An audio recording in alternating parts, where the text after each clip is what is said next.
há um desequilíbrio da relação osmótica da lecitina com os sais biliares, o colesterol, sem essa solubilidade, começa a formar pedras, que existe pedras também, além de colesterol, de sais biliares, de pigmentos biliares, de sais de cálcio. Quer dizer, então, a grande causa das pedras na vesícula seria as alterações metabólicas que advêm do metabolismo do colesterol. Como é que essas pedras são formadas, hein? Bem, as pedras, a vesícula biliar, quer dizer, qual seria a função da vesícula biliar? A vesícula biliar é um órgão oco, parece uma pera, e ela cabe mais ou menos 50 ml, quer dizer assim, ela cabe aqui uns 3 dedos de um copo de água comum. Mas a vesícula não é essencial para a vida, tanto que tem alguns bichos que não têm vesícula, o rato não tem vesícula, o cavalo não tem vesícula. Agora, a função da vesícula, ela teria a função de armazenar e concentrar a bile, de esvaziar a bile armazenada até o duodeno no momento da digestão, e estabilizar a pressão também da bile dentro da árvore biliar. Bem, e a bile é formada de ácidos biliares, pigmentos biliares, colesterol e lecitina. Quando há um desequilíbrio entre a bile, o colesterol e a lecitina, então há o metabolismo do colesterol se exacerba e há a formação de cálculos. Outra coisa, quais são os órgãos que podem abrigar essas pedras?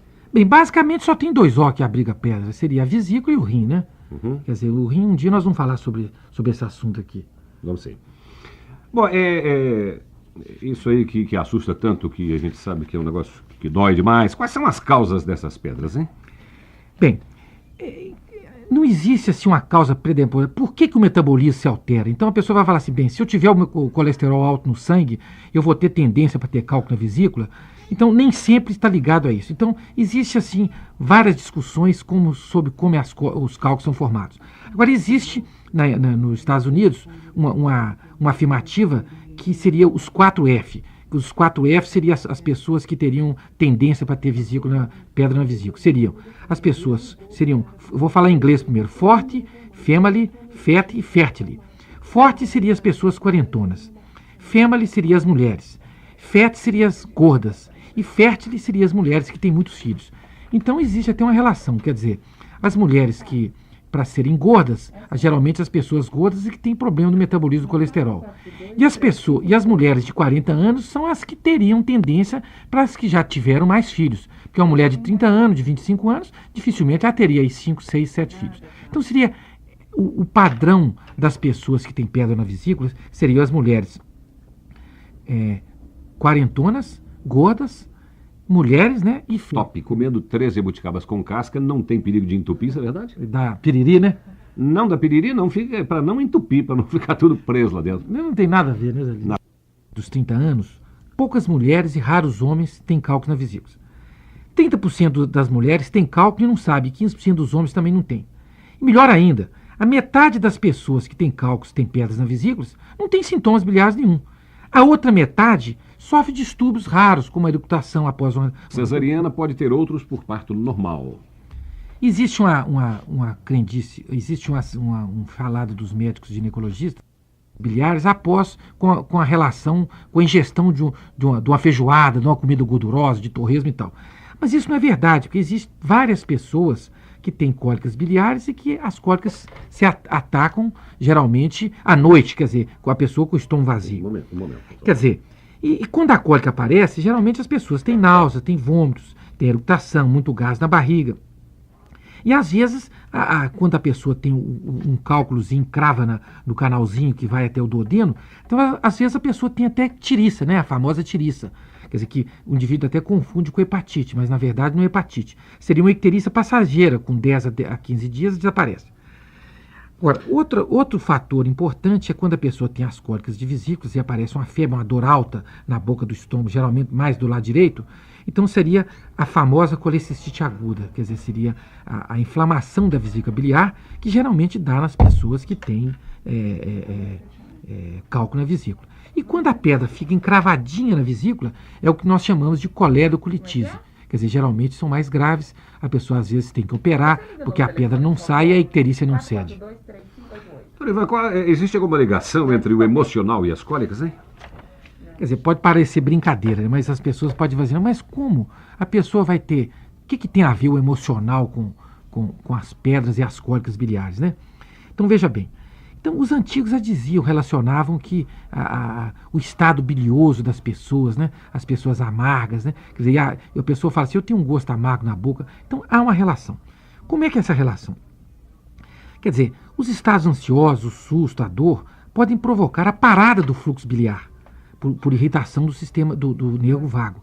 Ao contrário, o riso, quando o indivíduo está satisfeito, o repouso e o sono pode aumentar a produção da bile. Então, quando a pessoa está bem, ele pode comer um asfalto derretido que não serve de nada, né, Zé? É verdade. Quando o indivíduo está mal, ele toma um copo de cerveja, ele tá por causa de quê? Porque a bile não produz e assim vai por diante. E os antigos, os gregos, relacionavam que a melancolia com a secreção biliar. Então, eles tinham um termo que chamava atrabilis. Agora, veja bem, um pesquisador americano, ele fez uma pesquisa para demonstrar como a emoção estava ligada às pedras e às cólicas na vesícula. E ele demonstrou da seguinte maneira. Ele colocou uma sonda no estômago, no duodeno, e essa sonda captava a bile quando o indivíduo tinha... Quer dizer, então ele pegava o indivíduo com tristeza, desgosto, e ele media a bile lá dentro e via que o fluxo biliar, às vezes, era diminuído.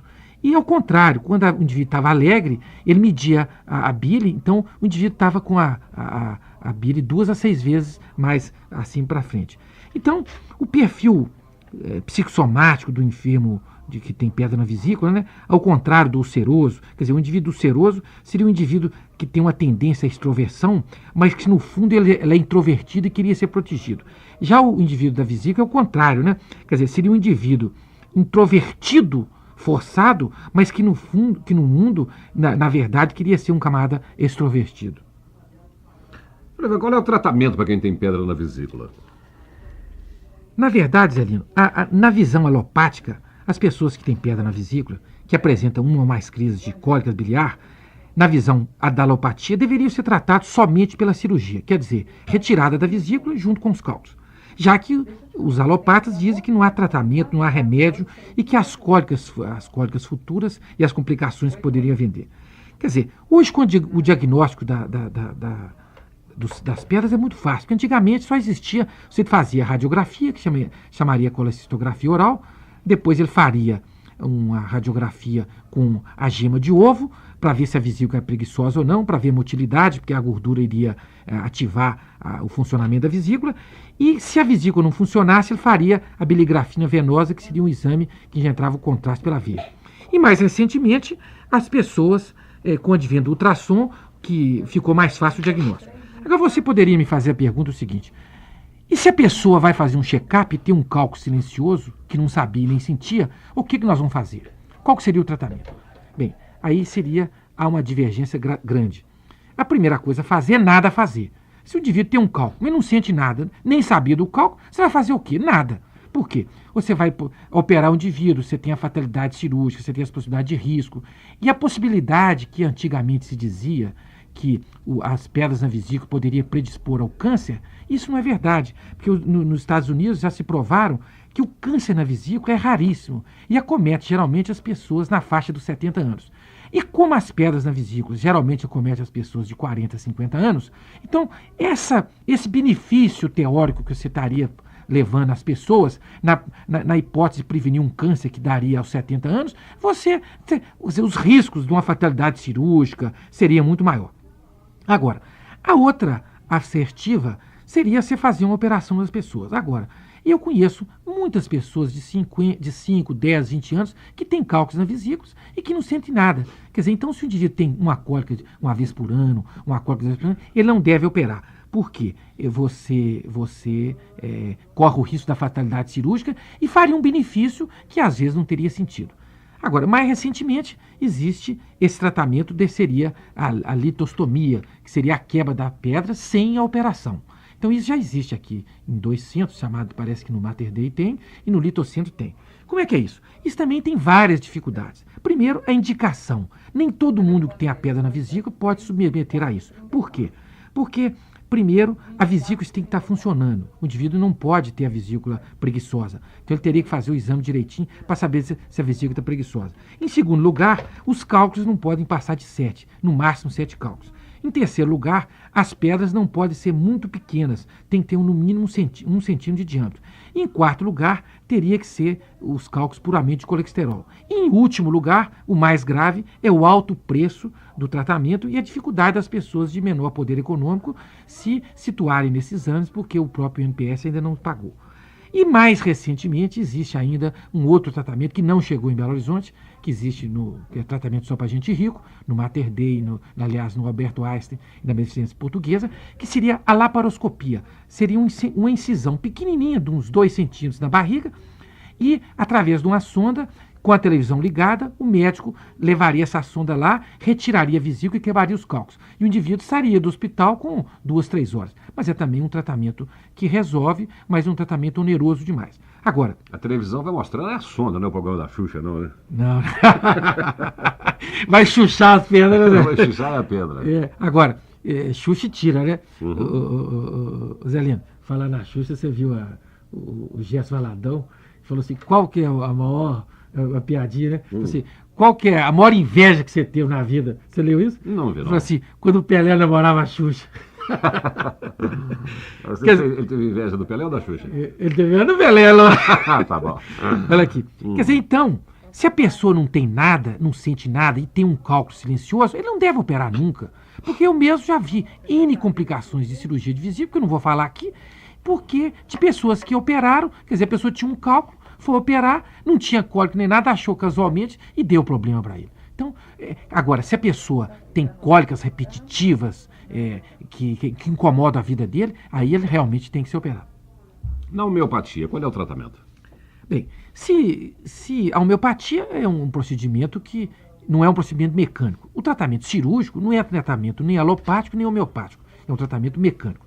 Então, a homeopatia, como em todo tratamento, se o médico homeopata descobre que a pessoa tem um cálculo na vesícula, uma pedra na vesícula, ou com sintoma ou sem sintoma, ele tenta primeiro não ser intervencionista. Ele tenta tratar do indivíduo, equilibrar o indivíduo, e às vezes tratar também das cólicas com tratamento, e às vezes dar medicamentos feitos dos próprios cálculos da vesícula, quer dizer, no cálculo seria o remédio chamado cálculo biliar, para que os indivíduos possam expelir o cálculo. Eu mesmo já tenho alguns casos que indivíduos foram tratados com homeopatia e que as pedras saíram. Aí existe o senso crítico da alopatia. Então o médico alopata fala assim, quando ele fica sabendo, ele fala assim, essa pedra é pequenininha, essa pedra passou no canal e saiu, quer dizer, não foi o tratamento homeopático. Quer dizer, isso é aquela história, né? Todo mundo vê, só não vê quem não quer. As coisas estão aí para todo mundo ver. Perguntas de ouvintes, vamos lá? Vamos. Maura do Caiçara, ela tem dores nas costas. É uma coisa muito vaga, né? Diz que é dores nas costas na altura das costelas. Ela pergunta o que pode ser isso.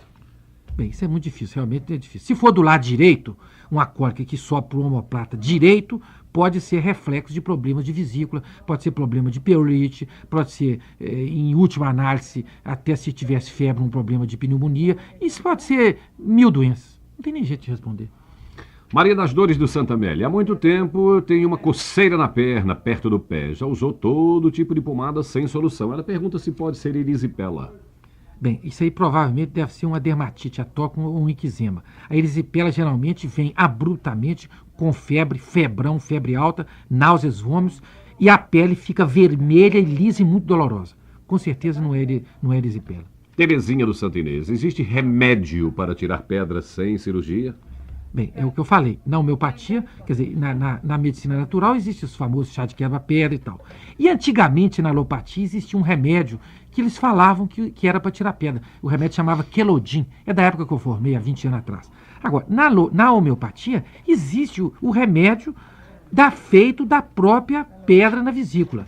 Quer dizer, feito da própria pedra de colesterol, que é a grande maioria, e às vezes, quando a pessoa consegue expelir a pedra, a gente faz a pedra do próprio remédio, mas nunca esquecendo de tratar da terezinha também. Quer dizer, a gente não trata só das pedras na vesícula, trata da terezinha que tem as pedras na vesícula também. Lola do Santo Antônio. Tem falta de ar na altura do estômago, como se o estômago ou o diafragma estivessem se fechando. Essa falta de ar impede uma respiração completa. Ela pergunta o que pode ser isso e se há remédio.